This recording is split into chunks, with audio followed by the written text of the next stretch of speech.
ይህ ኢትዮጵያ ቴሌቪዥን ነው።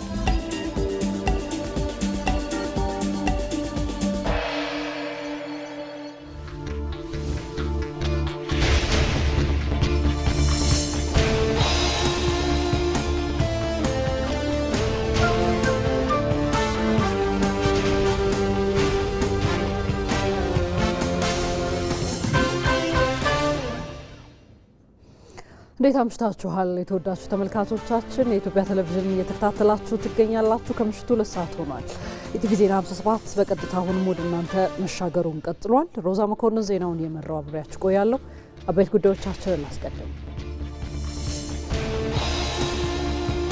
ሀገራዊ ምክክር ካለፉት የፖለቲካ ልምምዶች በተለየ መልኩ ሰላማዊና ሁሉን አቀፍ ውይይት በማካሄድ የዲሞክራሲ ባህል ግንባታ ላይ አስተዋጽኦ እያደረገ መሆኑን ተመላከተ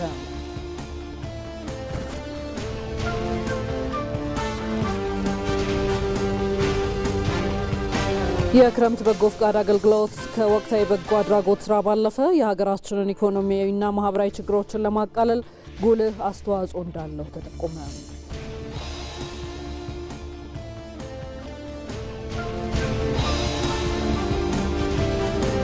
በግብርናና በኢንዱስትሪ የተመዘገቡ ውጤቶች እንዲሁም ግዙፍ የልማት ፕሮጀክቶችን በራስ አቅም ማጠናቀቅ የኢትዮጵያን የማድረግ አቅም በተግባር ያረጋገጠ ነው።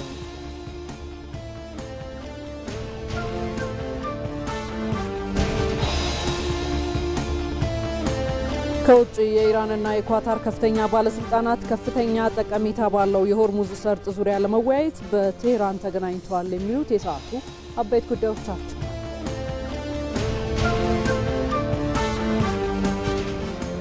የተወደዳችሁ ከኢቲቪ ዜና 57 ጋር አብራችሁ ስለቁ።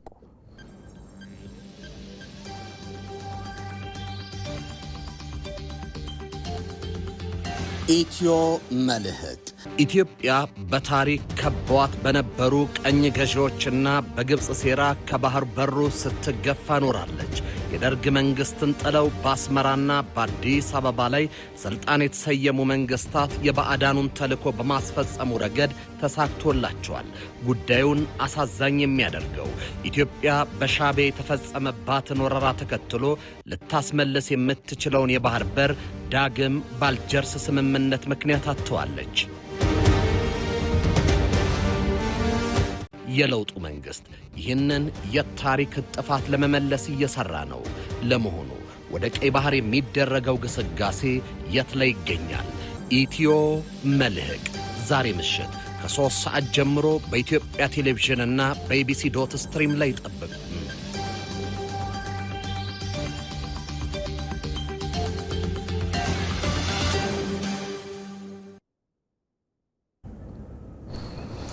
ወደ ቀዳሚ ዘገባዎቻችን አመራን። በጎ ፍቃደኝነት በአጭር ጊዜ ውስጥ ከትናንሽ ግለሰባዊ ድጋፎች ወጥቶ የሀገርን ገጽታ የሚቀይር ግዙፍ የልማት ኃይል እየሆነ ነው። የክረምት በጎ ፍቃድ አገልግሎት ወቅታዊ የበጎ አድራጎት ስራ ባለፈ የሀገራችንን ኢኮኖሚያዊና ማህበራዊ ችግሮችን ለማቃለል ምን ያህል አቅም ይኖረዋል? ይህንን ጉዳይ በተጨማሪነት እንመለከተዋለን። ተከታትለን እንመለስ። አንድ ሰው ተርቦ ከሆነ ምግብ እንሰጠዋለን። ችግር ላይ ቢወድቅም እጃችንን ዘርግተን እናነሳዋለን። ግን ከዚያ በኋላስ? ነገ ደግሞ ይህ ሰው እንደገና እጃችንን እንዳይጠብቅና በራሱ እንዲቆም ምን እንስራ? እዚህ ላይ ነው የሰው ተኮር በጎ ፍቃድ እውነተኛ ትርጉም የሚጀምረው። በጎ ፍቃደኝነት በአጭር ጊዜ ውስጥ ከትናንሽ ግለሰባዊ ድጋፎች ወጥቶ የሀገርን ገጽታ የሚቀይር ግዙፍ የልማት ኃይልና ማህበራዊ ባህል ወደ መሆን ተሸጋግሯል። ክረምት ለብዙዎች የዝናብ የጭቃና የቤት ውስጥ እረፍት ወቅት ሊሆን ይችላል። በሚሊዮን ለሚቆጠሩ የበጎ ፍቃድ ተሳታፊዎች ግን የሌሎችን ህይወት የሚቀይሩበት፣ የፈረሱ ቤቶችን የሚያድሱበትና የወደፊቱን ትውልድ የሚያንጹበት የፍቅርና የደግነት ወቅት ነው። የክረምት በጎ ፍቃድ አገልግሎት ከወቅታዊ የበጎ አድራጎት ስራ ባለፈ የሀገራችን ማህበራዊና ኢኮኖሚያዊ ችግሮችን ለማቃለል ምን ያህል አቅም አለው? ለምላሹ አብራችሁኝ ስለቁ።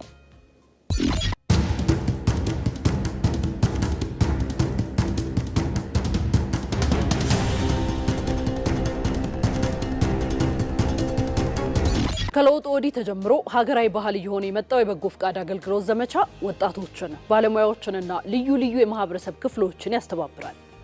ይህ እንቅስቃሴ ደም ከመለገስና የአረጋውያንን ከመደገፍ ጀምሮ የአቅመ ደካሞችን ቤት በማደስ በአረንጓዴ አሻራ ተሳትፎና ለተማሪዎች የማጠናከሪያ ትምህርት እስከ መስጠት የሚዘልቅ ሰፊ ማህበራዊ ንቅናቄ ነው። በማህበረሰባችን ውስጥ ደቦ፣ እድርና እቁብን የመሳሰሉ የመረዳዳት ባህሎች ከረጅም ጊዜ ጀምሮ የነበሩ ማህበራዊ እሴቶቻችን ናቸው። ዛሬ ግን ይህ የቆየ ሀገራዊ አቅም በመንግስት ልዩ ትኩረት በዘመናዊ አሰራር ተደራጅቶ ወደ ሰፊ የሀገር ግንባታ ንቅናቄ ተቀይሯል።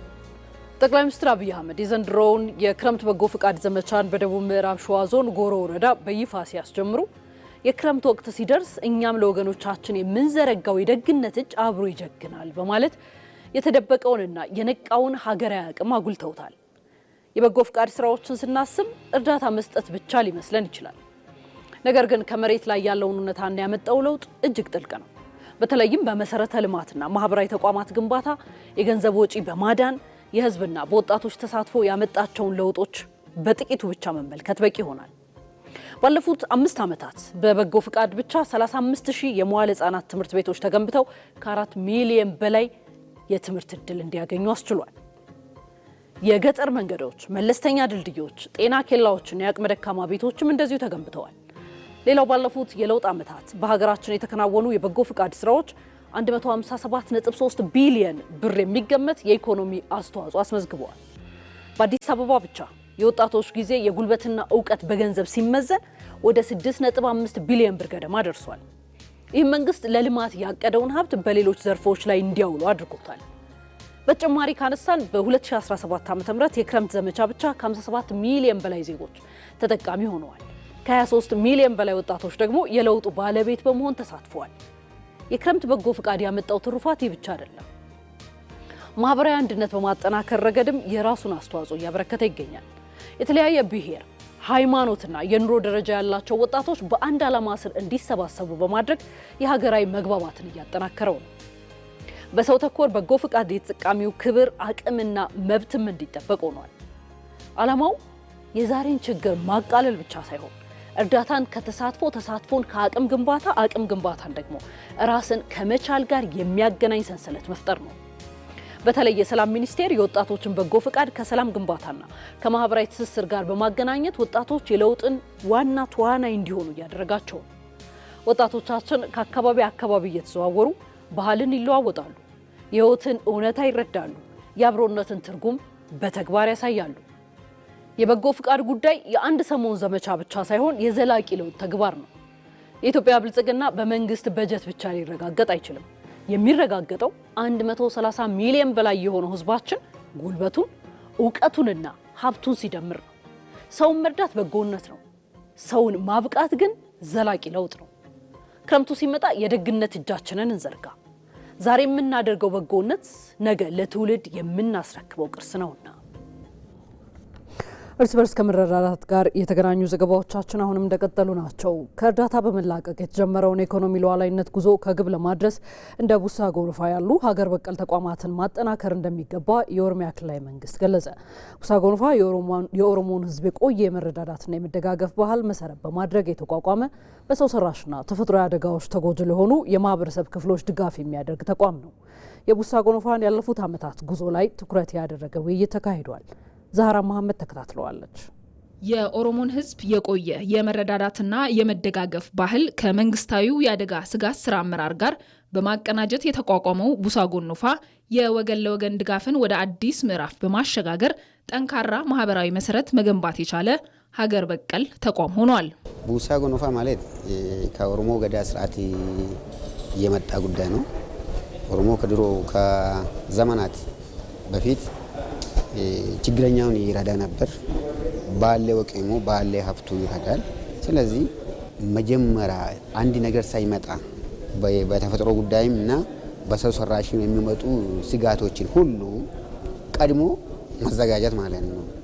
ተቋሙ ከተቋቋመበት ከ2014 ዓ.ም ጀምሮ በተፈጥሮና በሰው ሰራሽ አደጋዎች የሚደርሱ ሰብአዊ ጉዳቶችን ለመቀነስ ከተረጂነት ወደ አምራችነት በሚል መሪ ሀሳብ ባከናወናቸው ስራዎች የክልሉን የአደጋ ስጋት መቀነስ ችሏል። በክልላችን ውስጥ በሰው ሰራሽ የሚሆን በተፈጥሮ አደጋ የሚከሰቱትን ችግሮች በራስ አቅም ለመቅረፍ በራስ አቅም ለመደገፍ ትልልቅ ስራዎች ነው የሰራው። ከተሰሩት ስራዎች ውስጥ አንደኛውና ዋናው ግንዛቤ ማስጨበጥ ስራ ነው። ባለፉት 4 ዓመታት ወደ 29.4 ሚሊዮን የቡሳ ጎነፋ አባላትን ማፍራት ችለናል ማለት ነው። ከቡሳ ጎነፋ አባላት ብቻ ወደ 6.2 ቢሊዮን ብር የሚያክል መሰብሰብ ችለናል ማለት ነው።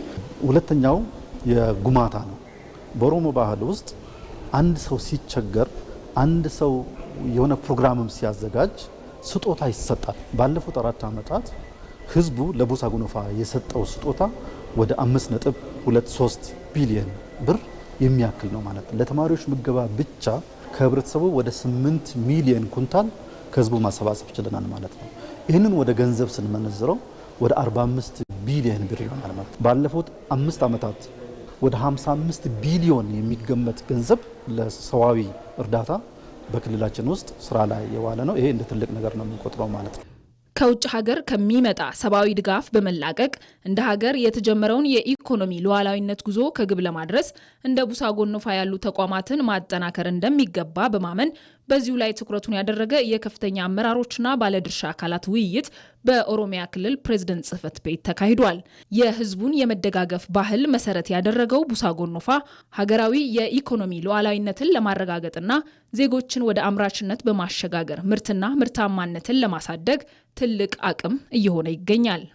ኦፍ ደንደኡን ኢመለገራ ቢርመድማ ጉቱት ራስን መቻል ወደ ተሟላ ብልጽግና የሚደረገው ጉዞ አካል ነው። የዓለም ስርዓት ከመደጋገፍ ሂደት የማይወጣ ቢሆንም ያለንን አቅም በማስተባበርና ጠንክሮ በመስራት ራሳችን መቻል ያስፈልጋል። በተለይ በምግብ ራስን አለመቻል ሉዓላዊነትን በብርቱ ከሚፈታተኑ ጉዳዮች አንዱ ነው። ከውጭ የሚመጣ ድጋፍ በበዛ ቁጥር እንደ ሀገር የነበረን ጫና እናውቃለን። ለመሆኑ እንደ ቡሳ ጎነፋ ያሉ የማህበረሰብ እሴቶችን አጠንክረን በመያዝ እንደ ክልልም ሆነ እንደ ሀገር በምግብ ራስን መቻል፣ ከውጭ እርዳታና ጥገኝነት መላቀቅ አልፎም የኢኮኖሚ ሉዓላዊነትን ማረጋገጥ ይገባል። የኦሮሚያ የቡሳ ጎነፋ ባለፉት 4 ዓመታት የወገን ለወገን ድጋፍን ወደ አዲስ ምዕራፍ በማሸጋገር ጠንካራ ማህበራዊ መሰረት መገንባት ችሏል። ይህ እርምጃ እርስ በርስ ያለውን የመደጋገፍ ባህል ከማሳደጉም በላይ ኢትዮጵያ ከውጭ እርዳታ ጥገኝነት ተላቃ ሙሉ የኢኮኖሚ ሉዓላዊነቷን እንድታረጋግጥ በሚደረገው ጥረት ውስጥ ስትራቴጂካዊ ሚና ይኖረዋል። አዲስ ምዕራፍ ጥንትም የጀግና ሀገር ናት በድል የተመራች፣ ዛሬም እንደ ልማዷ አዲስ ታሪክ ሰራች። ጽኑ መሠረቷ ተጣለ በህብረ ብሔር ጣሪያ፣ የታሪክ ስብራቷ ተሻረ በጠረጴዛ ዙሪያ። ሕዝቦች በአንድነት መከሩ፣ ልዩነቶች ወደ አዳራሽ አመሩ። ከየማዕዘኑ የተጠራሩ የሀገር ልጆች ተሳተፉ፣ ታላላቅ የሐሳብ ድሎች በክብር መዝገብ ተጻፉ። ኢትዮጵያ በዘመናዊ ታሪኳ ያልታየ አዲስ ታሪክ ጻፈች። ዛሬም እንደ ልማዷ ከፍ ብላ አሸነፈች።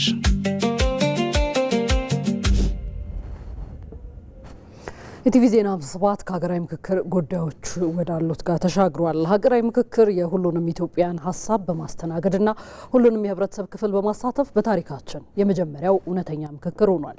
የሀገራዊ ምክክር ካለፉት የፖለቲካ ልምምዶች በተለየ መልኩ ሰላማዊና ሁሉን አቀፍ ውይይት በማካሄድ ሀገራዊ መግባባት ላይ ለመድረስ አዋጭ መንገድ ጭምር ነው። ቤተልሔም ገርመው ተጨማሪውን ይዛለች። ኢትዮጵያ በረጅም የታሪክ ጉዞ ውስጥ ለበርካታ ውስብስብና ስር የሰደዱ የፖለቲካ፣ የባህል፣ የኢኮኖሚና የማህበራዊ አለመግባባቶች ምላሽ ስትፈልግ የኖረች ሀገር ናት። ሆኖም ግን ለምላሹ የተኬደባቸው መንገዶች ሀገራችንን የግጭት አዙሪት ውስጥ ያስገቡ አሳሪና አክሳሪ ነበሩ።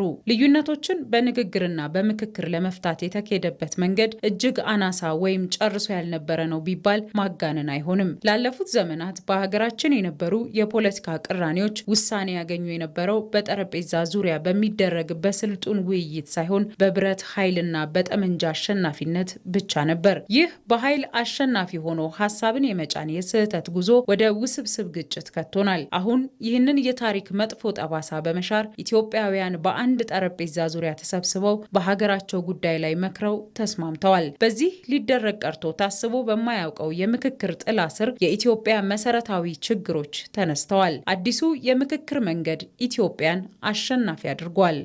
ዛሬ ያስመሰከርነው ጉዳይ ቢኖር እኛ ኢትዮጵያውያን ሁልጊዜም መምከር እንደምንችል፣ በመካከላችን የታየው ይህ መደማመጥ እና መከባበር ለነገ ሀገራዊ ተስፋችን ትልቅ ጸጋ እንዲሆን መረዳታችን ነው። ስለዚህ እየተማከርን አገርን እንገነባለን፣ አገር እየገነባንም እንማከራለን። ምክክሩ በኢትዮጵያ የፖለቲካ ባህል ውስጥ ጠመንጃ ሳይሆን ሐሳብና ውይይት የመጨረሻውን የሰላም ውሳኔ የመስጠት አቅም እንዳላቸው በተግባር ያስመሰከረ ታሪካዊ ጥፋት ሆኗል። የፖለቲካ ልዩነትን በጫካ ትግል በኃይል ለመፍታት የተደረጉ ጥረቶች በርካታ ዜጎች ሕይወታቸውን እንዲያጡና እንዲፈናቀሉ ኢትዮጵያንም ከሚገባት እድገት ወደ ኋላ ያስቀሩ ናቸው። ሀገራዊ ምክክሩ የታፈነውን አጀንዳ በግልጽ መወያያ ማድረጉ ከሰማይ በታች ያሉ የኢትዮጵያ ችግሮች የተነሱበት መድረክ መሆኑ በራሱ የትኛውም የሐሳብ ልዩነት በውይይት እንደሚፈታ የሚያምን ማህበረሰብ በኢትዮጵያ መፈጠሩን የሚያሳይ ስኬት ነው። ህዝብ ከህዝብ ጋር እንዲተማመን፣ መንግስት ከህዝብ ጋር መተማመን እንዲፈጥር፣ መንግስታትም በተለያየ እርከን ያሉት እርስ በርሳቸው መተማመን እንዲፈጥሩና የጋራ ስራቸውን በጠነከረ መንገድ ለመስራት የሚበጅ እንደ ቲዮሪ ኦፍ ቼንጅ መውሰድ ይቻላል ማለት ነው። ያ ማለት ምንድነው? አዲስ ለውጥ መፈለግ የፖለቲካ ልምምዳችን ለውጥ የሚፈልግ መሆኑና በሌላ በአዲስ መልክ ተገንብቶ ኢትዮጵያ አሁን ያለችበትን ደረጃ በመገንዘብ በፊት ከነበርንበት የታሪክ ቁርሾ ከተለያዩ አለመግባባቶች ወጥተን አዲስ የፖለቲካ ልምምድ ለማድረግ የተጀመረበት አካሄድ መሆኑ ነው ማለት ነው። በእርግጥ የዚህ ታሪካዊ ሂደት ስኬት የሚጀምረው በምክክሩ ላይ ለመሳተፍ ልበሰፊ ኢትዮጵያውያን ከተገኙበት ዕለት ጀምሮ ነው። ከ400 በላይ ሀገር አሻጋሪ ምክረ ሀሳቦች ከአዳራሹ ፈልቀዋል። 99 በመቶ በሚሆኑት ርዕሰ ጉዳዮች ላይ የጋራ መግባባትና ስምምነት ተደርሷል። ይህም የምክክሩ ትልቅ ስኬት ነው። ይህ የሚያሳየው የልዩነቶቻችን ስፋት ምንም ያህል ቢሆን የኢትዮጵያውያን የጋራ ፍላጎትና የሀገር ህልውና ጉዳይ ሲነሳ የመደመጥና የመስማማት ፍላጎታችን ከፍ ያለ መሆኑን ነው። የዚህን ስኬት ግዝፈት በዓለም ተሞክሮ ስንመዝነው ደግሞ ትርጉሙ ጎላ ይላል። በተሳታፊዎች ብዛትና ስብጥር፣ በአጀንዳዎች አካታችነት፣ በመጨረሻም በጋራ መግባባት ረገድ የኢትዮጵያ ሀገራዊ ምክክር ከሌሎች ሀገራት የሚለይበት ነው። ይህ የተመዘገበው ሀገራዊ የምክክር ስኬት የኢትዮጵያን የወደፊት የፖለቲካና ማህበራዊ ጉዞ አቅጣጫ የሚቀይር ትልቅ ምዕራፍ ነው። በጠመንጃ ኃይል ፍላጎትን ከመጫን ይልቅ በጠረጴዛ ዙሪያ የመደመጥንና የማድመጥን የመቻቻልን የመተሳሰብና የጋራ መግባባትን ባህል የተከተለ አዲስ የፖለቲካ ምህዳር ለመፍጠር መሰረት ተጥሏል። ይህ ሂደት ችግሮቻችንን በሀገር በቀል ዕውቀትና አቅም በውይይት መፍታት እንደምንችል ማረጋገጫ በመሆኑ በኢትዮጵያ ታሪክ ታይቶ የማይታወቅና ወደፊትም ለትውልድ የሚሻገር ድል ሆኖ ይመዘገባል። ውይይት ማድረግ የችግሮቻችን መፍቻ አካል መሆን እንደሚችልና ወደ ሌላ አማራጭ ከምንሄድ ይልቅ በየትኛውም መንገድ ሰላማችን ሳይነካ አንድነታችን ሳይነካ አንድ ላይ ተነጋግረን ለኢትዮጵያ ለጋራ ሀገራችን የጋራ መፍትሄ ማበጀት ይቻላል የሚለውን ማሳያ ነው ማለት ነው። ያ ማለት ደግሞ ምንድነው? ምክረ ሀሳቦች በሚመጡበት ታይም አንዱን አሸንፎ አይደለም። ሁሉም ኢትዮጵያውያን እዛ ጋር የነበሩት አንድ ላይ ተስማምቶ ለኔ ሳይሆን ይሄ ለሀገሪቷ ይበጃል፣ ለመጪው ትውልድ ይበጃል የሚሉትን ምክረ ሀሳብ ነው ማለት ነው። ስለዚህ ያ መምጣቱ ለኢትዮጵያ ፖለቲካ ልምምድን በጣም እንደ አዲስ እንደ ምሳሌ ተወስዶ ወደፊት አንድ ስቴፕ ማራመድ የሚችል ነው ማለት ነው። እኛ ኢትዮጵያውያን ለውይይት ጀርባችንን ሰጥተን በመጣንባቸው ዘመናት ከጠመንጃ ምንም ትርፍ እንደሌለ ከበቂ በላይ ተምረናል። አሁን አዲሱን ከዚህ ቀደም ያልተሞከረውን የምክክር መንገድ መርጠን ማሳካታችን የታሪክ ጥፋት ነው። የህዝብ ጥያቄዎች ከሀገር ጥቅም አንጻር ታይተው የሀሳብ ፍጭት ተደርጎባቸዋል። አሁን በኢትዮጵያ ምድር ሀሳብ የሚፈራበት ዘመን አብቅቶ ሀሳብ የሚደመጥበት ጊዜ መጥቷል። የዘመናት ውስብስብ ጥያቄዎችና የግጭት መንስኤዎች በምክክሩ ቋጠሯቸው ተፈቷል። ኢትዮጵያውያን 2018ን በህዳሴው ግድብ ምርቃት ዳግማዊ አድዋን አሳክተን እንደተቀበልን በ2019 መባቻ በምክክር በታሪክ ታይቶና ተሞክሮ የማያውቀውን መንገድ አሳክተነዋል። ሀገራዊ ምክክር ኮሚሽን ከተመሰረተበት ጊዜ ጀምሮ ሂደቱን ለማጠልሸት በጽንፈኛ ኃይሎች የሐሰት ውንጀላዎችና የማደናገሪያ ዘመቻዎች ቢካሄዱበትም 4000 ተመካካሪዎች በ8 ዋና ዋና አጀንዳዎች ላይ ተወያይተው 99 በመቶ ከስምምነት ላይ ደርሰዋል። ሀገራዊ ምክክሩ የጽንፈኞችን ሴራ በማክሸፍ የህዝቦችን አንድነት በማጠናከርና ከመሳሪያ ይልቅ የውይይት ባህል እንዲዳብር በማድረግ ስኬታማነቱን አረጋግጦ ተጠናቋል። ቶማስ ኃይሉ የኢትዮጵያ ሀገራዊ ምክክር ኮሚሽን ከተመሰረተና ሂደቱ መሬት ከወረደበት ጊዜ ጀምሮ የኢትዮጵያን ሰላምና አንድነት የማይመኙ የጽንፍ ኃይሎች ሂደቱን ለማጠልሸት ህዝቡንም ለማደናገርና የህዝቦችን ተስፋም ለማጨለም በርካታ የሐሰት ውንጀላዎችን ሲነዙ ቆይተዋል። ሂደቱ ከመጀመሩ በፊት አካታች አይደለም፣ ውጤትም አያመጣም ከሚል ፍረጃ ጀምሮ ውይይቶቹ በተካሄዱባቸው አዳራሾች ውስጥ ደግሞ ተፎካካሪዎች አልተግባቡም፣ ተበተኑ፣ ተጣሉና ያለምንም ስምምነት ተለያዩ የሚሉም የተዛቡ መረጃዎችን ሰላማዊትን ኢትዮጵያ እንድትፈጠር የማይፈልጉ የጽንፍ ኃይሎች ሐሰተኛ መረጃዎችን በማሰራጨት የኢትዮጵያን የታሪክ ምዕራፍና ድል ለማኮሰስ ከፍተኛ ጥረትን አድርጓል። ሆኖም ግን እነዚህ የተበታተኑና ከእውነት የራቁ ማጣጣሎች ሂደቱ እንዳይሳካ ከመፈለግ የመነጩ እንጂ የህዝቡ እውነተኛ ፍላጎትና የምክክሩን ትክክለኛ ገጽታ ፈጽመው የሚወክሉ ግን አልነበሩም።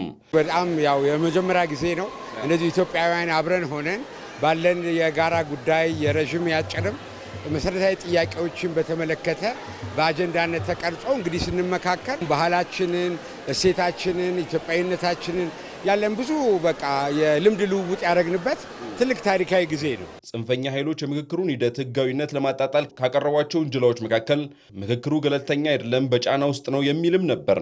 ሆኖም መሬት ያለው እውነታ በተለያዩ የህብረተሰብ ክፍሎች የተመረጡ ተወካዮች በነጻነት ሀሳባቸውን ያንጸባረቁበት መድረክ መሆኑ ተረጋግጧል። በእርግጥ በውይይት ወቅት የሚነሱ የሀሳብ ልዩነቶች እንደ ትልቅ ግጭትና ውድቀት አድርጎ ማቅረብ ሌላኛው የማደናገሪያ ስልታቸውም ነበር። ዲሞክራሲያዊ የሀሳብ ፍጭትን እንደ ብጥብጥ በመሳል ህዝቡ ተስፋ እንዲቆርጥ ሰፊ የሶሻል ሚዲያ ዘመቻም አካሂዷል። የጽንፈኞችን ፍላጎት መና መቅረቱን በተግባር ያሳየው የምክክር ሂደቱ ማጠቃለያና የተመዘገበው ታሪካዊ ውጤት ዋነኛው ማሳያ ነበር።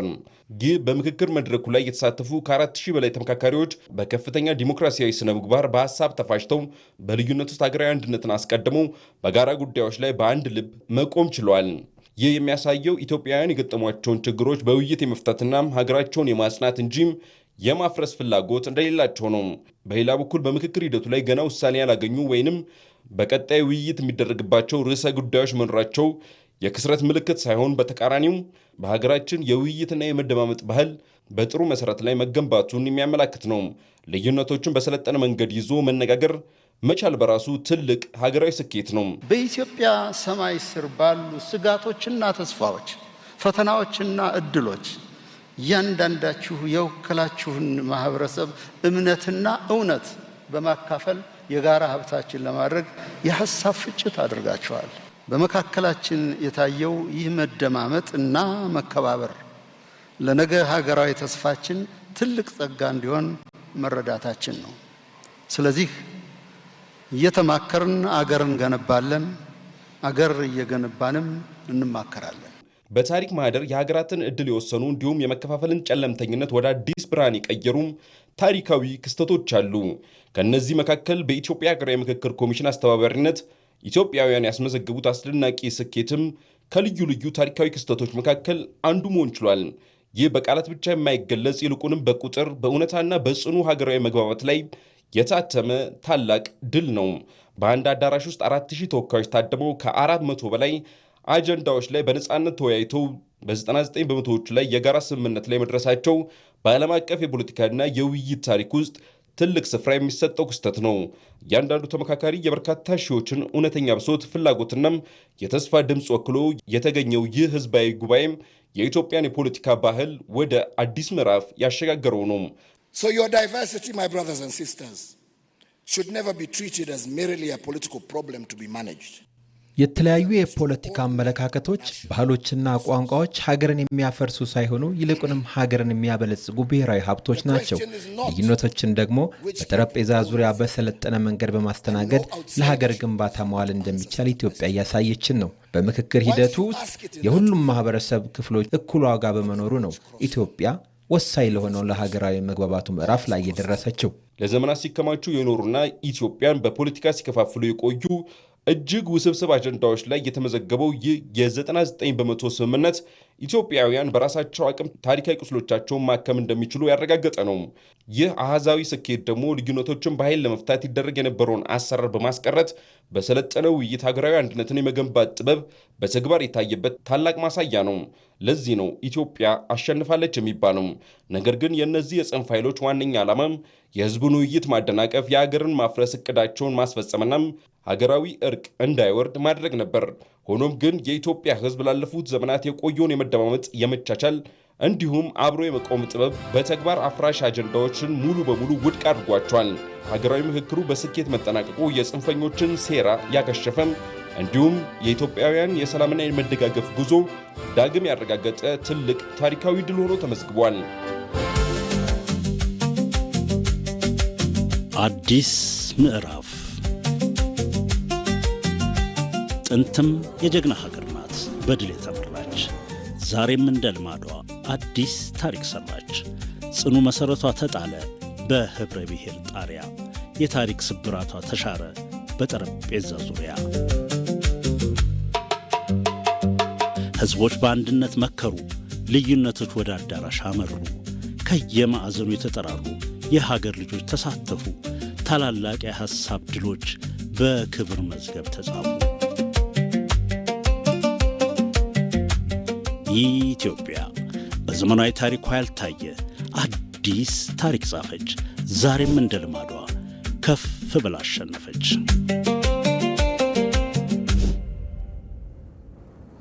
ኢቲቪ ዜና 57 ላይ ናችሁ። ዘገባዎቻችን ቀጥለዋል። በግብርናና በኢንዱስትሪ የተመዘገቡ ውጤቶች እንዲሁም ግዙፍ የልማት ፕሮጀክቶችን በራስ አቅም ማጠናቀቅ የኢትዮጵያን የማድረግ አቅም በተግባር ያረጋገጠ ነው። ይህም ኢትዮጵያ እያጋጠሙ ያሉ ዓለም አቀፍ ቀውሶችን ተቋቁማ በፈተና የማይናወጥ ሀገረ መንግስት እያጸናች መሆኑን ያመላክታል። ወንዶሰን አፈወርቅ ዓለም አቀፍ የጂኦፖለቲካ ውጥረቶች፣ የንግድ መስመሮች መስተጓጎልና የነዳጅ ዋጋ መናር በብዙ ሀገራት ኢኮኖሚ ላይ ሳንካ በፈጠሩበት በዚህ ወቅት የኢትዮጵያ ኢኮኖሚ ከፍ ባለ ጥንካሬ መቀጠሉ ምክንያት እንደዋዛ የሚታይ አይደለም። በዚህ ሁሉ ቀውስ ዓለም እየታመሰ ባለበት በዚህ ወቅት በ2019 በጀት ዓመት ኢኮኖሚው ከ10.2 በመቶ በላይ እድገት ያስመዘግባል ተብሎ ይጠበቃል። ይህም በአፍሪካ ትልቁ እድገት ነው። በጠንካራ የኢኮኖሚ መስመር ላይ ለመራመድ ደግሞ ለዘመናት ፈቀቅ ሊል ያልቻለውን ከውጭ ንግድ ይገኝ የነበረውን ገቢ ተአምራዊ በሆነ መልኩ መለወጥ የቻለውን እድገት ማንሳት ይቻላል። ዛሬ ኢትዮጵያ በኤክስፖርት ዘርፍ ለረጅም ዓመታት ታገኝ የነበረውን አጠቃላይ ድምር በአንድ ዓመት ውስጥ ብቻ ማሳካት የምትችልበት ደረጃ ላይ ደርሳለች።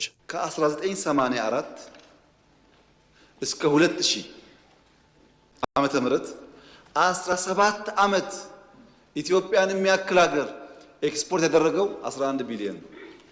የ17 ዓመቱን በአንድ ዓመት ማምጣት እድገት ካልሆነ ታዲያ ምን እድገት ይሆናል? ይሄ የግለሰቦች ድል አይደለም፣ የመላ ኢትዮጵያውያን ድል ነው። ትልቅ ድል ነው። የኢትዮጵያ አቅም ይሄ ነው ወይ? አይደለም። በብዙ እጥፍ ማደግ አለበት። ከነበርንበት አንጻር ግን ሊናቅ በፍጹም አይቻልም። እሱ ቀርቶ እኔ እንኳን በዚህ ዓመት ለእናንተ ባቀረብኩት እቅድ ላይ ካቢኔት የተወያየበት እቅድ ላይ 9.8 ብንደርስ ነው ያልነው። ከእቅዳችን እንኳን በእጅጉ የላቀ አፈጻጸም ነው ያለው። የዚህ ውጤት ነጸብራቅ በበርካታ ዘርፎች ላይም እየተንጸባረቀ ይገኛል። ኢትዮጵያ ዋነኛ የውጭ ምንዛሬ ምንጭ ሆኖ በዘለቀው የቡና ወጪ ንግድ ኢትዮጵያ ለ17 ዓመታት ወደ ውጭ ልካ ያገኘችው አጠቃላይ ገቢ በአንድ ዓመት ጊዜ ውስጥ ብቻ ማሳካት ችላለች። በ17 ዓመታት ውስጥ ኢትዮጵያ ከዚህ ዘርፍ 3.3 ቢሊዮን ዶላር ብቻ ማግኘት የቻለች ሲሆን በአንድ ዓመት ውስጥ ብቻ ግን 3.1 ቢሊዮን ዶላር በማግኘት አስደናቂ ለውጥን አስመዝግባለች። ይህ ስኬት ለዓመታት አንቀላፍቶ በቆየው የማዕድን ዘርፉም ተደግሟል። ኢትዮጵያ ከ1984 እስከ 2011 ዓ.ም ባሉት 27 ዓመታት ወደ ውጪ ከላከችው ወርቅ 3.7 ቢሊዮን ዶላር አግኝታለች። በአንድ ዓመት ውስጥ ወደ 5.5 ቢሊዮን ዶላር ገደማ በማግኘት የ27 ዓመቱን ታሪክ በአንድ ዓመት ገቢ በልጠዋለች። በተሰሩ ስራዎች ኢትዮጵያ አጠቃላይ ገቢ የመሰብሰብ አቅሟን ማሳደግ የቻለችበት በኢንዱስትሪውና የውጭ ቀጥተኛ ኢንቨስትመንትን በመሳብ ረገድም አስደማሚ ውጤቶችን ማስመዝገብ የቻለች ነው። For the first time in Ethiopia's history, the industry sector's contribution to GDP በኢትዮጵያ ታሪክ ለመጀመሪያ ጊዜ የኢንዱስትሪው ዘርፍ ለጥቅል ሀገራዊ ምርት ያለው አስተዋጽኦ የግብርናንና የአገልግሎት ዘርፉን መቅደም ችሏል። ይህ በትክክለኛ መንገድ ላይ መሆናችንን ይጠቁማል። ኢትዮጵያ በአፍሪካ ቀጥተኛ ኢንቨስትመንትን በመሳብ ሁለተኛ ሀገርም ናት። 4 ቢሊዮን ዶላር በዓመት ኢንቨስትመንትን ስባለች። በዚህ ዓመት በአንድ ፎረም ላይ ብቻ 13 ቢሊዮን ዶላር ኢንቨስትመንት ስምምነት አድርገናል። ይህ ቀላል አይደለም። የዳንጎቴ የ4 ቢሊዮን የማዳበሪያ ፋብሪካ ግንባታን ስንመለከት ውጤቱ ምን ያህል ትልቅ እንደሆነም ያሳያል። በግብርናው ዘርፍ በተለይም በመስኖ ስንዴ ልማት የተመዘገበው ስኬት ኢትዮጵያን ከስንዴ እርዳታ አላቆ ወደ ውጭ ላኪነት አሸጋግሯታል። በመስኖ ስንዴ ልማትና በአግሮ ፕሮሰሲንግ የተመዘገበው ከፍተኛ ምርት ሀገሪቱ ከውጭ የሚገኝ እህል ላይ ያላትን የጥገኝነት ታሪክ ቀይሮ የውጭ ምንዛሪን በከፍተኛ ሁኔታ ማዳን አስችሏል። የተተገበሩት የማክሮ ኢኮኖሚ ማሻሻያዎች የውጭ ኢንቨስትመንት ፍሰት እንዲጨምርና የዲጂታል ክፍያ ስርዓቶችም የንግድ እንቅስቃሴውን እንዲያፋጥኑ አድርገዋል። ኢትዮጵያ በዓለም አቀፍ ደረጃ ያሉ የኢኮኖሚ ውጥረቶችን ተቋቁማም በርካታ ግዙፍ ሜጋ ፕሮጀክቶችን ከእቅድ ወደ ተግባር አሸጋግራለች። በቢሾፍቱ የሚገነባው አዲሱ ዓለም አቀፍ አውሮፕላን ማረፊያ፣ በሶማሌ ክልል የሚገነባው የማዳበሪያ ፋብሪካና የተፈጥሮ ጋዝ ማጣሪያ ፕሮጀክት ይህንን አቅሟን የሚያሳዩ ናቸው።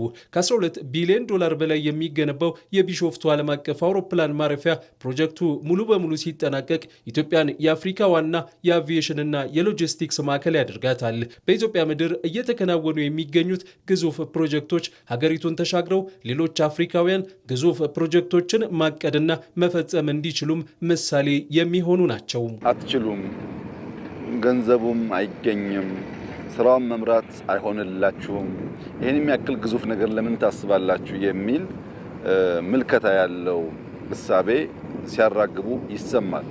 እውነታቸውን ነው። ከነሱ አንጻር አይገባንም። እኛ ደግሞ እንችላለን፣ ይገባናል፣ የሚመጥነን ትልቅ ነገር ነው እያልን ነው። ማን እንደሚያሸንፍ ጊዜው ሲደርስ እናያለን። ይሄ ኤርፖርት ኢትዮጵያ ብቻ አይደለችም፣ አፍሪካ ማሳካት እንደምትችል፣ ማሰብ፣ ማቀድ፣ መስራት እንደምትችል ለዓለም የምናሳይበት፣ አፍሪካን የምናነቃቃበት ግዙፍ ስራ ነው። የኢትዮጵያ የኢኮኖሚ ጥንካሬ ያጋጠሟትን የውስጥና የውጭ ፈተናዎች ተቋቁማ የጸና የማይናወጥና በራስ አቅም የሚቆም ሀገረ መንግስት እያጸናች መሆኗን የሚያስረዳ ህያው ማረጋገጫ ነው። የኢኮኖሚ ባለሙያዎች እንደሚሉትም ዓለም አቀፍ ቀውሶች ባሉበት ሁኔታ የሀገር ውስጥ ምርታማነትን ማሳደግ መቻል፣ በራስ አቅም መቆምና ግዙፍ የልማት ፕሮጀክቶችን ማቀድና በጥራት ማጠናቀቅ የኢትዮጵያን የማድረግ አቅም በተግባር ያረጋገጠ የሉዓላዊነት ከፍታ ነው። ይህም ኢትዮጵያ በምስራቅ አፍሪካ ብሎም በአህጉር አፍሪካ የኢኮኖሚ ማዕከል ሆና እንድትቀጥል አዲስ አቅምን ፈጥሮላታል። ዓለም በጦርነት በኃይል ቀውስና በአቅርቦት ሰንሰለት መስተጓጎል የኢኮኖሚ ጫና በተጋረጠባት ወቅት ኢትዮጵያ የማዕድን ሀብቷን ወደ ውጭ ምንዛሪ፣ ወደ ምርትና ወደ ልማት አቅም በመቀየር የኢኮኖሚ ጽናቷን እያጠናከረች ነው። ይህ ለውጥ የማዕድን ምርትን ከመጨመር ባለፈ ለዓመታት በዘርፉ የነበረውን ህገወጥ አሰራር በህጋዊ ስርዓት ቀይሮ ሰፊ የኢኮኖሚ አቅምም ሆኗል። መሐመድ አልቃድር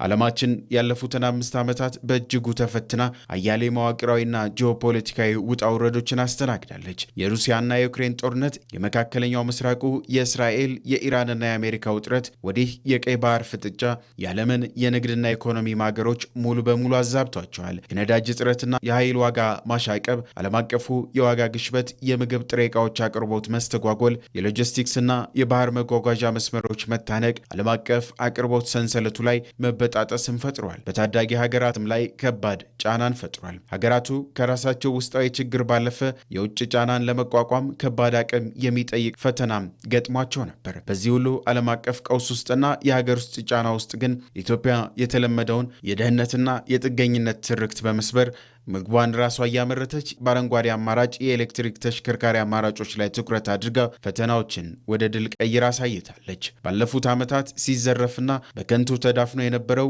የማዕድን ዘርፍ ላይ የተመዘገበው ግዙፍ ለውጥም ይህንን እውነታ በግልጽ ያሳያል። ባለፉት ዓመታት አንዱ መገለጫ የለውጥና የጥሩ ውጤቶች መገለጫ አንዱ የማዕድን ዘርፍ ነው። በፖሊሲም ደረጃ ከፍተኛ ለውጥ የታየበት ዘርፍ ነው ይሄ ዘርፍ።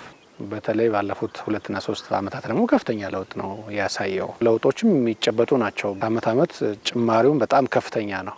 ቀደም ሲል በባህላዊና ስርዓት ባልያዘ መንገድ ይካሄድ የነበረው የማዕድን ዘርፍ አሁን ላይ የሀገሪቱን የውጭ ምንዛሬ ግኝት የሚወስንና የማክሮ ኢኮኖሚው ዋልታና ማገር ሆኗል። የማዕድን ዘርፉ አሁንም በህገ ወጦች ቢፈተንም ሀገር በሌቦች እየተዘረፈች በጦርነት እንድትማቀቅ ቢታለምም ይህንን ቅዠት ግን ኢትዮጵያ የማዕድን ዘርፉን አዋጭ ለማድረግ በወጡ አዳዲስ የፖሊሲ ማዕቀፎችና ህገወጥ ዝውውሮችን የመቆጣጠር ስራዎቿ ሀብቱን ለሀገር ውስጥ እድገት ብቻ እንዲውል የሚያስችሉ ስራዎችን እንድታከናውን አስችሏታል። ወርቅ በባህላዊና በዘመናዊ መልኩ የሚመረተው ለሀገር ውስጥና የውጭ ምንዛሬ ግኝትም ከፍተኛ ድርሻን የያዘ ሆኗል። ብሔራዊ ባንክ ወርቅን በስልታዊ መንገድ በመሰብሰብ የውጭ ምንዛሬ ማጠራ ማጠራቀሚያን የማጠናከር ስራ መስራቱም አሁን ኢትዮጵያ የ3 አስርት ዓመታት ገቢዋን በአንድ ዓመት እንድታሳካው አስችሏታል። አልቡኒ ወርቄን በረከን ኤክስፖርት ጎኔ ዶላር ቢሊዮን ሸኒፍ ጡቃጃ በዚህ ዓመት ከማዕድን በተለይም ከወርቅ የተገኘው ኤክስፖርት ገቢ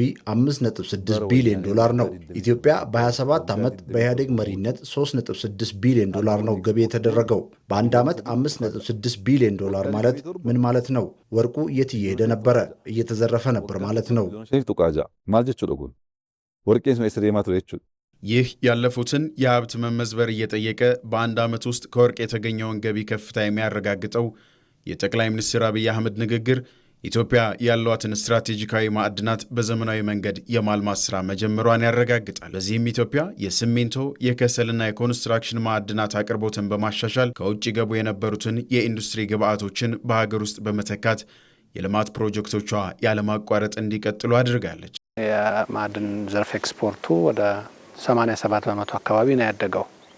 ኤክስፖርቱ ኢምፖርት የተለያዩ ኮሞዲቲዎች አሉ ኢምፖርት የምናደርጋቸው በእነሱም ላይ በሲሚንቶ ላይ በከሰል ምርት ሙሉ ለሙሉ ችለናል። ሲሚንቶ ላይ ወደ 50 በመቶ አካባቢ የሚሆን ጭማሪ ነው ያለውና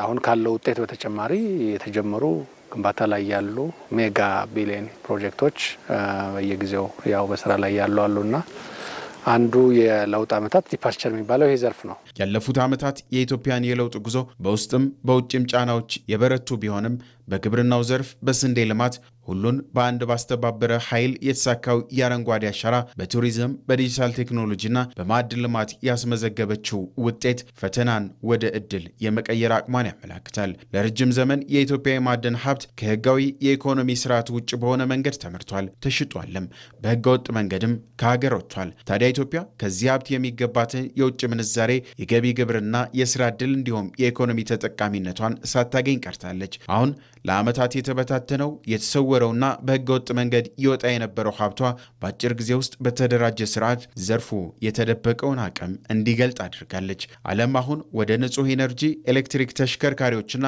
የባትሪ ቴክኖሎጂ እንዲሁም የዲጂታል ኢኮኖሚ በፍጥነት እየተሸጋገረ መሆኑን ስንጨምር ደግሞ እንደነ ሊቲየም ያሉ ስትራቴጂካዊ ማዕድናትን የወደፊቱን ዓለም ኢኮኖሚ ወሳኝ ግብዓቶችን የምታቀርበው ሀገር ኢትዮጵያ ትሆናለች።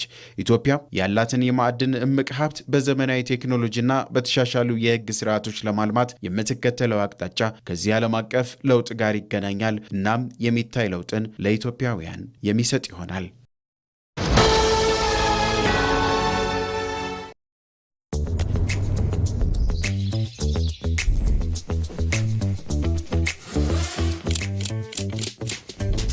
በረራዬን ከኢኮኖሚ ክላስ ወደ ቢዝነስ ክላስ ከፍ ማድረግ ያስቻለኝ ሲቪኢ ቪዛ ሼባ ማይልስ ካርድ መጠቀም። ነጻ ትኬት ማግኘት የመቻሌ ሚስጥር ሲቪኢ ቪዛ ሼባ ማይልስ ካርድ ነው። ተጨማሪ ሻንጣ መያዝ ያስቻለኝ ሲቪኢ ቪዛ ሼባ ማይልስ ካርድ ነው። በውጭ ሀገራት ቆይታው በሲቪኢ ቪዛ ሼባ ማይልስ ዓለም አቀፍ የቅድመ ክፍያ ካርድ የሚፈጽሙት ክፍያ ተጨማሪ ማይሎችን የሚያስገኝሎት ሲሆን በሰበሰቡት የማይል መጠን ነጻ በረራን ጨምሮ ሌሎች ጥቅሞችን ማግኘት ይችላሉ።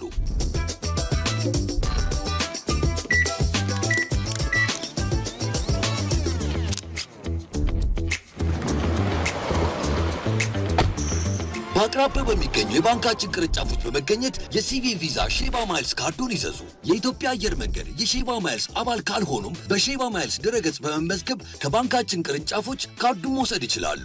የኢትዮጵያ ንግድ ባንክ፣ ሁሌም የሚተማመኑበት ባንክ።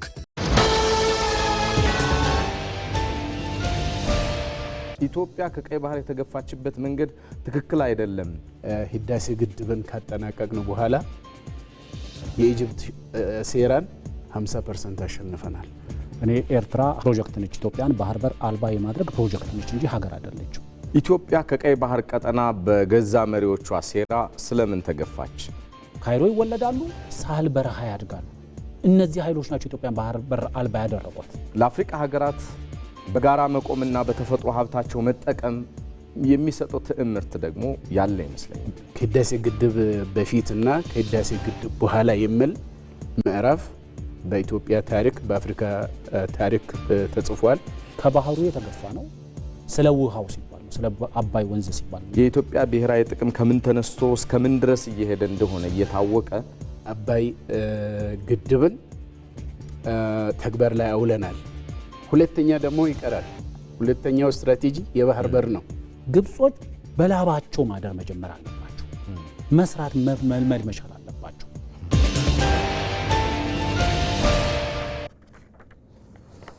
ኢቲቪ ዜና 57ን የተከታተላችሁ ነው። ወደ ውጭ ጉዳያችን ተሻግረናል። የኢራንና የኳታር ከፍተኛ ባለስልጣናት ከፍተኛ ጠቀሜታ ባለው የሆርሙዝ ሰርጥ ዙሪያ ለመወያየት በቴህራን ተገናኝተዋል። ኢራን በሆርሙዝ ሰርጥ ዙሪያ ሰሞኑን ከኦማንና ከፓኪስታን ባለስልጣናት ጋርም የዲፕሎማሲ ውይይቶች አድርጋለች። ዋለልኝ ታምር ተጨማሪ ያለው። የሆርሙዝ ሰርጥ በዓለም ላይ ካሉት እጅግ ጠቃሚ የባህር ማጓጓዣ መንገዶች አንዱ ነው። ከፍተኛ መጠን ያለው የዓለም የነዳጅ ንግድ በዚህ መስመር ውስጥ ያልፋልና ኳታርና ኢራን የዚህ ሰርጥ አጎራባች ሀገሮች በመሆናቸው በሰርጡ ላይ የሚፈጠር ማንኛውም ውጥረት ወይም እገዳ በሁለቱም ሀገሮች ኢኮኖሚ ላይ ከፍተኛ ተጽዕኖ ያሳድራል። እንደ ኦማንና ፓኪስታን ያሉ ሀገሮችም ውጥረቱን ለማርገብና የንግድ መንገዶችን እንደገና ለመክፈት ጥረቶችን እያደረጉ ይገኛል። ይህም ጉዳዩ ሰፊ ቀጠናዊ ስጋት መሆኑን ያሳያል። ይህ ሁኔታ በዓለም አቀፍ የነዳጅ ዋጋና በባህረ ሰላጤው ሀገሮች የጸጥታ ሁኔታ ላይ ከፍተኛ ተጽዕኖ ማሳደሩ እየታየ ነው። በኢራንና በኳታር መካከል በሆርሙዝ የባህር ሰርጥ ዙሪያ እየተደረጉ ያሉ ውይይቶችም በጦርነቱና በተፈጠረው ውጥረት ምክንያት ተዘግቶ የነበረውን የሆርሙዝ ሰርጥ ለንግድ መርከቦች በጊዜያዊነት እንደገና የሚከፈትበትን ማዕቀፍ መዘርጋት አንዱ ትኩረት ሲሆን በሰርጡ ውስጥ አደጋ ሊፈጥሩ የሚችሉ ፈንጂዎችን በጋራ የማስወገድ ስምምነት ላይ መድረስ ደግሞ ሌላኛው ትኩረት ነው። በአሜሪካና በኢራን መካከል የተፈጠረውን ወታደራዊና ፖለቲካዊ ውጥረት ለመቀነስም የኳታር መንግስት የሚያደርገውን የሽምጋይነት ጥረት ለማጠናከር የኳታር ጠቅላይ ሚኒስትርና የውጭ ጉዳይ ሚኒስትር ሼክ መሐመድ ቢን አብዱልረህማን አልታኒ በቴህራን ከኢራን አቻቸው ከአባስ አራንቺ ጋር በመገናኘት መክረዋል። ይህ የንግድ ማዕቀፍ ከዚህ ቀደም ከኦማን ጋር ከተደረጉ ሀሳቦች ጋር በመቀናጀት የንግድ መርከቦች ደህንነታቸው ተጠብቆ በኢራን የባህር ክልል ውስጥ በሚገኙ የተወሰኑ መስመሮች እንዲንቀሳቀሱ ለማድረግ በቴክኒክ ደረጃ ውይይት እየተደረጉ ነው። የሆርሙዝ ሰርጥ በዓለም የጂኦፖለቲካና የኢኮኖሚ መዋቅር ውስጥ እጅግ ወሳኝ ከሆኑ የባህር መተላለፊያዎች አንዱ ነው። የበርካታ መርከቦች መተላለፊያ መስመር በመሆኑም የዓለም ኢኮኖሚ ህይወት መስመር እንደሆነ ተደርጎ ይወሰዳል። ኳታርን ጨምሮ ከቀጠናው የሚወጡ ግዙፍ የፈሳሽ የተፈጥሮ ጋዝ ጭነቶችን ወደ ውጭ የሚላኩትም በዚህ መስመር ነው። የሆርሙዝ ሰርጥ ለነዳጅ ብቻ ሳይሆን ለዓለም አቀፍ የማዳበሪያ ንግድ ማጓጓዣ ዋናው የደም ስር ነው። ይህን ወሳኝ የንግድ መስመር ነው እንግዲህ የኢራን መንግስትና አጋሮቹ በምዕራባውያን ማዕቀቦች ወይም ወታደራዊ ጫናዎች ሲገጥሟቸው የሆርሙዝ ሰርጥን እንዘጋዋለን በማለት ዓለም አቀፉን የነዳጅ ገበያ የማናወጥ ኃይለኛ የጂኦፖለቲካ መሳሪያ አድርገው እየተጠቀሙበት የሚገኘው። በዚህም በሰርጡ ውስጥ ሊፈጠሩ የሚችሉ ግጭቶች በዓለም አቀፍ ደረጃ የነዳጅ ዋጋ እንዲጨምርና የዋጋ ግሽበት እንዲባባስ እያደረገው ነው። አሁን በኢራንና በኳታር መካከል እየተደረገ ያለው ድርድርም ትኩረት ያደረገው በጦርነቱና ባለፉት ወራት በተፈጠሩ ውጥረቶች የተነሳ የተዘጋውን ወይም አደጋ የጋረጠበትን የዚህን ሰርጥ እንቅስቃሴ በጊዜያዊነት በማስተካከል ዓለም አቀፍ የኢነርጂ ገበያ የተደቀነበትን ችግር ማስተካከል ታሳቢ ያደረገ ነው። የሆርሙዝ ሰርጥ አለመረጋጋት በዓለም አቀፍ የነዳጅ አቅርቦት ሰንሰለት ላይ የፈጠረውን ከፍተኛ ቀውስ ማርገብና በቀጣናው ሰፊ ጦርነት እንዳይባባስ ማቀዝቀዝ እንዲሁም ወደፊት የባህር ሰርጡን በቋሚነት የሚተዳደርበትንና የንግድ መርከቦች ደህንነት የሚረጋገጥበትን አሰራር መዘርጋት ከሁለቱ ሀገሮች ባለስልጣናት ውይይት የሚጠበቁ ጉዳዮች ናቸው። እነዚህ ዲፕሎማሲ ጥረቶች ቢኖሩም የሰርጡ ሙሉ በሙሉ ክፍት መሆንና የንግድ መርከቦች መንቀሳቀስ ግን ከአሜሪካ አቋም ከባህር ላይ እገዳዎች መነሳትና አጠቃላይ ከተደረሱ የተኩስ አቁም ስምምነቶች ሁኔታ ጋር የተያያዘ ይሆናል።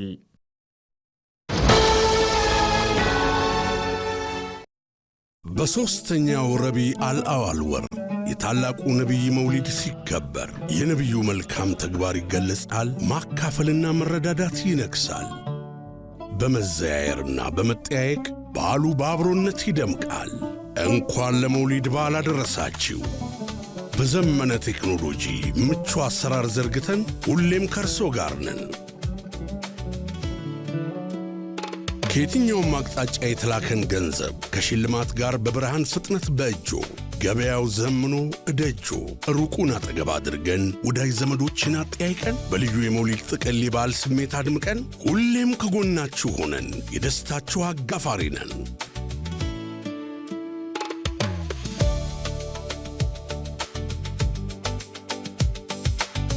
በመውሊድ ተምሳሌትና አስተምህሮት በልባዊ መተሳሰብና መረዳዳት መልካም በዓል ይሁንላችሁ። ኢትዮ ቴሌኮም።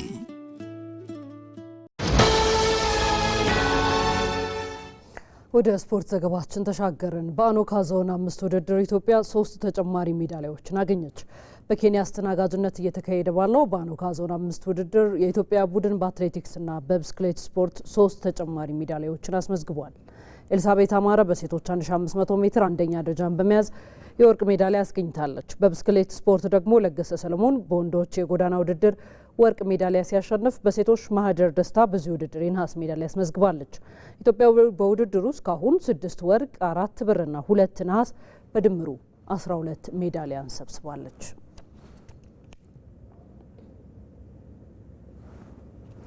የተወደዳችሁ ኢቲቪ ዜና 57 እስካሁን የተከታተላችሁትን ይመስል ነበረ። ከኛ ጋር ስለቆያችሁ እጅግ አድርገን እናመሰግናለን። ሮዛ መኮንን ዜናዎቹን የመራው አብሬያችሁ ቆይቻለሁ። ያላችሁበት መልካም ምሽት ይሁንላችሁ።